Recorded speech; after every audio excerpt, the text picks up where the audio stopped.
Hoje nós vamos conhecer um pouco da vida daquele que talvez seja o maior cabalista de todos os tempos. Um homem que revolucionou tanto o ensino e o jeito que a gente entende a Cabalá, que quase que criou um novo ramo da Cabalá, chamado Cabalá Luriânica. Nós vamos falar, é claro, de Isaac Luria.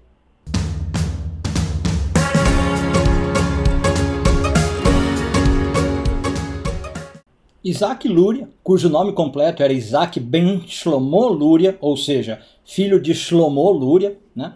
Não é muito conhecido por esse nome. Talvez muita gente, se você falar Isaac Luria, não saiba muito bem quem é.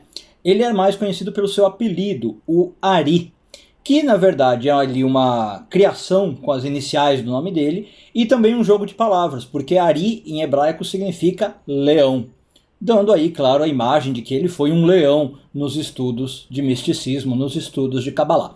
Às vezes você não vai ver ele chamado de Ari, você vai ver ele chamado de Arizal, com esse Zal no fim. Esse Zal é uma siglinha que a gente costuma pôr no nome de alguém que faleceu. Em hebraico são duas iniciais de Zain e Lamed, de boa memória, ou que se lembre da memória da pessoa. E aí junta com o Ari, então fica Arizal. Bom, o Arizal nasceu em 1534, na cidade de Jerusalém, século XVI.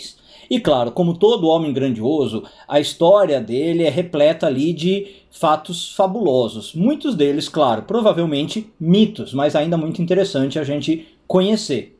Conta-se, por exemplo, que já no seu nascimento, melhor dizendo, 8 dias depois do seu nascimento, quando ele foi fazer a circuncisão, né, como todo menino judeu, o profeta Elias, nada mais nada menos do que ele, estava ali presente, já indicando a grandiosidade desse menino que tinha acabado de nascer. Bom, ainda menino, Isaac Luria tem ali um grande revés na sua vida. Por quê? Ele perde o pai.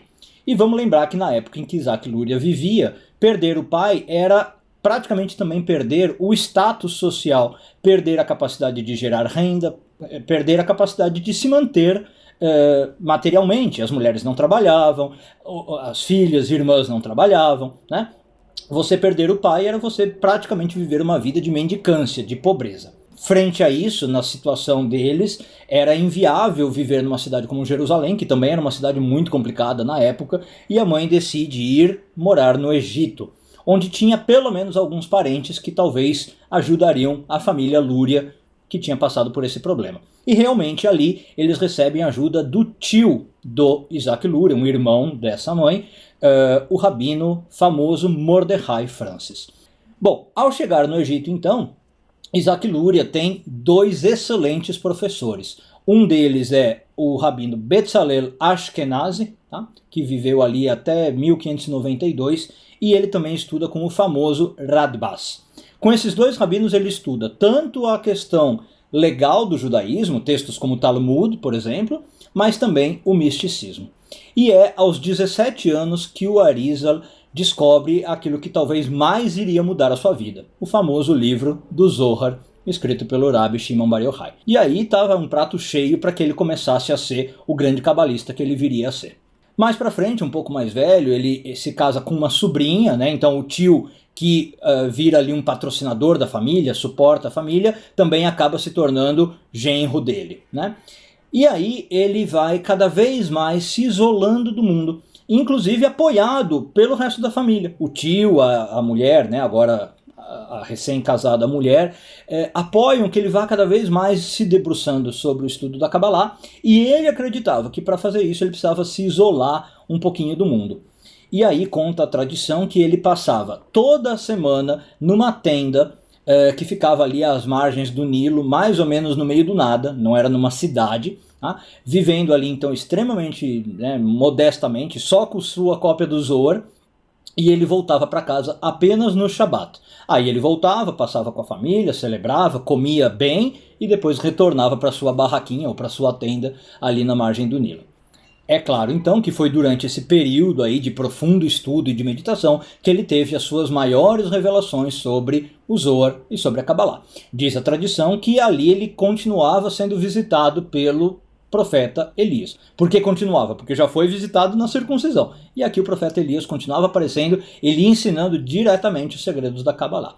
Aliás, isso é, só para quem tem curiosidade, o que a Kabbalah chama de Magid, né? Você ter um Magid é você ter um anjo, vamos chamar assim, ou um guia espiritual, talvez seja a melhor palavra, que aparece para você e te revela segredos. No caso do Lúria, o próprio Magid dele era o profeta Elias. Nesses estudos, ele não tinha só revelações da Kabbalah, ele também recebe algumas revelações sobre a vida dele. E diz a tradição que um dia ele recebe a revelação de que ele deveria voltar para Israel. Ele deveria se mudar imediatamente do Egito, mas não ia para Jerusalém, onde ele nasceu. Ele devia ir para uma cidadezinha chamada Safed, em português, Tzfat, em hebraico, no norte de Israel, que existe até hoje. Agora, quando ele vai para Tzfat, vamos lembrar que era um homem extremamente recluso, retirado da sociedade e muito provavelmente com um ego muito baixo, né? Ele não chega lá falando, olha, eu sou o Lúria, estou em isolamento e aprendi diretamente da boca do profeta Elias. Ele chega em Tzfat totalmente anônimo. Ele começa a trabalhar com comércio, né, e não conta basicamente para ninguém quem ele é, o que ele fez, o que ele já estudou na vida, apesar da grandiosidade dele. Agora, a questão é, a gente sabe que o Lúria chega em Tzfat e marca a cidade para sempre. Ele causa verdadeiro rebuliço, apesar de ter morado na cidade por cerca de 2 anos. Depois que ele chega em Tzfat, 2 anos depois ele morre. Agora, como é que a gente explica isso, né? Um homem que era tão apagado, digamos assim, tão low profile, como é que ele consegue marcar tanto a vida daquela cidade? Bom, acontece que antes de Lúria chegar na cidade, o grande cabalista da cidade de Tzfat era um homem chamado Moshe Cordoveiro, às vezes conhecido pela sigla Ramak. E o Moshe Cordoveiro fez uma profecia um pouco antes de morrer. Ele, quando já estava mais debilitado, mais fraquinho, os próprios alunos começavam a perguntar, né? Ah, mas mestre, você vai morrer, e aí quem vai ensinar Kabbalah para nós? Quem vai continuar sendo aqui o nosso luminar de sabedoria? E o Moisés Cordoveiro teria dito, não se preocupem, no dia que eu morrer, quando vocês estiverem me enterrando, né, me levando para o cemitério, vai ter um homem que vai ter acabado de chegar na cidade, e esse homem vai ser o novo eleito, digamos assim, o novo escolhido para ensinar Kabbalah aqui em Tzfat. E aí os alunos, claro, perguntaram, como é que a gente vai saber quem é esse homem? E o Moisés Cordoveiro falou, é o seguinte, um pilar de fogo vai estar acompanhando o meu caixão. Ninguém vai ver o pilar de fogo, apenas esse homem. Quando vocês descobrirem esse homem que viu o pilar de fogo, podem ter certeza que ele é o meu sucessor, por assim dizer. Bom, e aí realmente o que acontece? O Lúria chega na cidade, diz a lenda que um dia antes, às vezes a lenda diz que chega no dia da morte do Moisés Cordoveiro, ele acompanha o enterro, né, era até um ato meritório, a gente considera até hoje no judaísmo acompanhar. E bom, quando acabou o enterro, ele começa a perguntar para as pessoas, na inocência, vocês viram a coluna de fogo que tinha na frente do caixão? Ele pergunta para algumas pessoas. E claro que as pessoas então entendem que estava se cumprindo a profecia que o Moisés Cordoveiro falou, né? Quando o Lúria começa a perguntar na inocência sobre a coluna de fogo, as pessoas entendem quem é. Bom, e aí o Lúria tem uma surpresa, porque ele não esperava que essa profecia tivesse precedido a ele. E as pessoas então começam a aparecer aos montes falando, olha, você é o novo sucessor, já estava avisado, a gente quer estudar Kabbalah com você, temos até já uma academia, um grupo de alunos, está tudo formado, por favor, vire nosso professor. E engraçado, o Lúria recusa. O Lúria, ele fala, não, de modo algum, eu não vim aqui para isso, né? Eu não vim aqui nos dois sentidos, tá? Não vim aqui para Safed e não vim aqui para essa vida para isso. E ele passa a recusar ensinar. Ele começa a dizer que, na verdade, ele tinha vindo a esse mundo para ensinar apenas a uma pessoa. E só por isso ele tinha vindo para Safed, como revelação do profeta Elias que a gente falou. Quem era essa pessoa? Haim Vital. A gente vai falar depois, talvez num outro vídeo do Haim Vital, mas ele diz, eu só vim aqui para ensinar ao Haim Vital, mais ninguém. E aí a gente sabe que realmente, então, no ano e meio, 2 anos que Lúria fica na cidade, ele estabelece um contato super próximo com o Haim Vital. Ao que a gente sabe, eles estudavam muitas horas por dia juntos, né? E aí, uma daquelas curiosidades que também costuma acontecer na história. O Lúria em si não deixou nenhum ensinamento dele por escrito. Tudo que a gente sabe que o Lúria tinha, né, de grandeza, tudo que ele interpretava da Kabbalah, explicava, só chegou a nós por meio do Haim Vital. E aí também tem uma coisa interessante, porque o Lúria ensinava para o Rain Vital, mas proibia expressamente o Rain Vital de deixar por escrito qualquer ensinamento. Agora, graças a Deus, o Rain Vital era um pouquinho rebelde, um pouquinho desobediente e não seguiu as ordens do mestre. Então, claro, na frente do Lúria ele não escrevia nada, mas quando chegava em casa, o Vital colocava tudo por escrito, né, tudo que ele tinha aprendido naquele dia ou na semana, e foi assim que chegaram até nós os ensinamentos do Lúria. Esse texto, esse conteúdo de informação produzido pelo Vital foi editado, né, por ele, depois pelo filho, teve algumas edições posteriores e se tornou uma obra de 12 volumes, onde hoje a gente consegue estudar toda a Cabalá luriânica. Desses 12 volumes, os mais famosos, sem dúvida, são os chamados 8 portões. Então, portão em hebraico a gente fala Sha'ar, e os 8 ficaram conhecidos como os 8 Sha'arei Lúria, ou Sha'arei Cabalá. Eu tenho, portanto, 8 portões, e o resto, né, que completa as 12 obras, 4 como se fossem anexos, são introduções ou são comentários aos portões. E desses 8 portões, sem dúvida nenhuma, o mais famoso e que você talvez já ouviu falar é o Sha'ar HaGilgulim, o portão ou portal das reencarnações. Agora, curiosamente, muita gente não sabe, o Sha'ar HaGilgulim é o 8º portão. Teoricamente, quando a obra foi editada, você teria que estudar os 7 primeiros para depois chegar no Sha'ar HaGilgulim.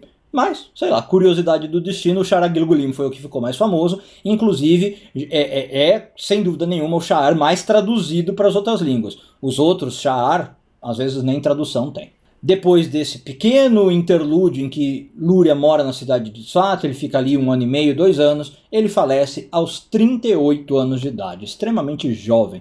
15 de julho de 1572, correspondente à data hebraica de 5 de Av, de 5.332. Falando um pouquinho da biografia, por que ele era um homem tão grande? Só para você ter uma ideia. Algumas proezas que foram atribuídas a Isaac Lúria. Primeiro, diz que ele tinha acesso à linguagem, não só humana, claro, que essa qualquer um basicamente tem. Ele conseguia ler a linguagem ou entender a linguagem de quase todas as criaturas. Assim, a gente sabe que o Lúria conseguia falar com pássaros, ele conseguia falar com árvores e plantas, se fala do sussurro das árvores, e claro que ele conseguia conversar com anjos, né? Então ele conversava com basicamente qualquer coisa existente, qualquer coisa criada. Outra coisa muito famosa diz que o Lúria conseguia avaliar um ser humano só olhando para o rosto dele, mais especificamente para a região da testa. E ao falar com essa pessoa ele conseguia saber tudo que aquela pessoa tinha feito naquela vida, enquanto ela estava, né, viva, mas também em vidas anteriores, na ideia da reencarnação. Ou seja, o Lúria conseguia, olhando para o seu rosto, olhando para a sua testa, saber todo o histórico da sua alma, de onde você tinha vindo, que atos você tinha cometido, por que você tinha reencarnado. E se não bastasse isso, conseguir olhar o passado e o histórico de alma, ele conseguia, claro, prever o futuro. Além de dominar algumas outras artes, como por exemplo a grafologia, né, analisando a letra de uma pessoa, falar sobre ela, ou a quiromancia, olhando a mão de uma pessoa. Se você gostou desse vídeo, não deixe de dar like, e se você ainda não é inscrito no canal, também não deixe de se inscrever. Um clique e você já está inscrito, não dói nada, prometo. Espero que tenham gostado e agradeço muito a sua audiência. Um beijo grande e tudo de bom.